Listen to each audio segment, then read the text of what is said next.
Welcome back to the channel. आज हम लोग आर्थिक परिदृश्य के बचे हुए पार्ट को ख़त्म करेंगे।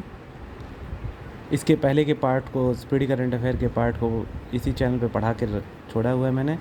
आप लोग जाके उसको देख के कंप्लीट करिए। ये एग्ज़ाम पॉइंट ऑफ व्यू से बहुत ज़्यादा इंपॉर्टेंट होता है, इसलिए डायरेक्ट क्वेश्चन एग्ज़ाम में पूछे जाते हैं। यूपी के एग्ज़ाम में, यहाँ तक कि एसएससी के एग्ज़ाम में भी डायरेक्ट इससे क्वेश्चन पूछे जाते हैं। इस बिहार, एमपीपीसीएस, हर जगह ये स्पीडी करंट अफेयर की बुक बहुत ज़्यादा इम्पोर्टेंट है। तो आज कंप्लीट करते हैं आर्थिक परिदृश्य। भारत दुनिया का दूसरा सबसे बड़ा मछली उत्पादक देश बना। भारत दुनिया का दूसरा सबसे बड़ा कोयला उपभोक्ता बन गया। मलेशिया ने राइट बैंक नामक दुनिया का पहला एआई संचालित बैंक लॉन्च किया। टेस्ला ने मुंबई के बांद्रा कुर्ला कॉम्प्लेक्स में पहला शोरूम खोला। केंद्र सरकार ने पीएफ खाताधारकों के लिए ऑटो सेटलमेंट सीमा को बढ़ाकर 5 लाख रुपए किया। ग्लोबल फाइनेंस मैगजीन द्वारा एसबीआई को वर्ष 2025 का विश्व का सबसे सर्वश्रेष्ठ उपभोक्ता बैंक घोषित किया। नीतीश कुमार द्वारा 125 यूनिट तक मुफ्त बिजली की घोषणा की गई। टाटा ग्रुप देश का सबसे वैल्यूएबल ब्रांड बना। डूल्स भारत की पहली पेट फूड यूनिकॉर्न बनी। फ्लिपकार्ट आरबीआई से एनबीएफसी लाइसेंस पाने वाला पहला ई-कॉमर्स प्लेटफॉर्म बना। इंडिया पोस्ट पेमेंट बैंक ने डिजिटल भुगतान पुरस्कार 2024-25 जीता। सरकार ने स्टार्टअप्स के लिए ऋण गारंटी बढ़ाकर 20 करोड़ रुपए की। भूटान क्रिप्टो भुगतान को पर्यटन में अपनाने वाला पहला देश बना। भारत दुनिया का तीसरा सबसे बड़ा वाहन निर्माता बना। रेजरपे ने टर्बो यूपीआई प्लगइन लॉन्च किया। बैंक ऑफ महाराष्ट्र ने ट्रेन में भारत का पहला एटीएम लगाया।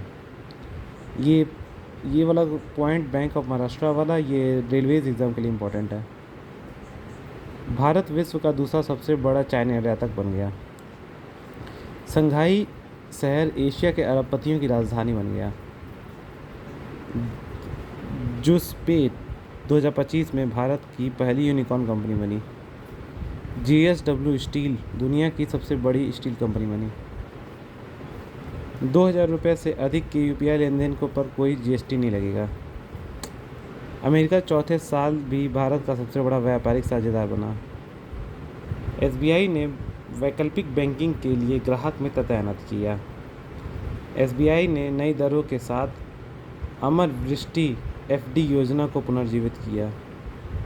केंद्र सरकार ने सांसदों के वेतन और पेंशन में 24% बढ़ोतरी की। बैंक ऑफ महाराष्ट्र ने महिलाओं के लिए global women NRO savings account launch किया।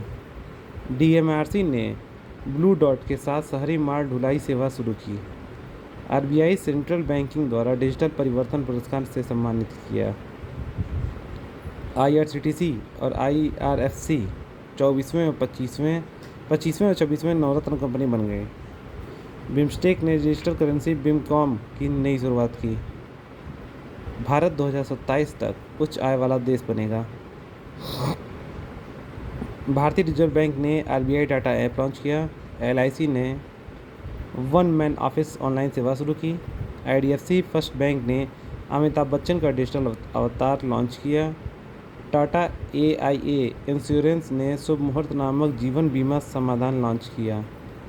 इसके साथ स्पीडी करंट अफेयर का आर्थिक परिदृश्य खत्म होता है। आगे के भी पॉइंट्स धीरे धीरे करके आएंगे, जैसे वैज्ञानिक, औद्योगिकी, प्रौद्योगिकी जैसे भी पॉइंट आएंगे, पुरस्कार आएंगे, फिर सूचकांक आएंगे। ऐसे करते हुए पूरे स्पीडी करंट अफेयर को कंप्लीट किया जाएगा। प्लीज़ सब्सक्राइब करिए, शेयर करिए और प्लीज़ सपोर्ट करिए, जिससे और भी वीडियो बनाया जा सके। Thank you.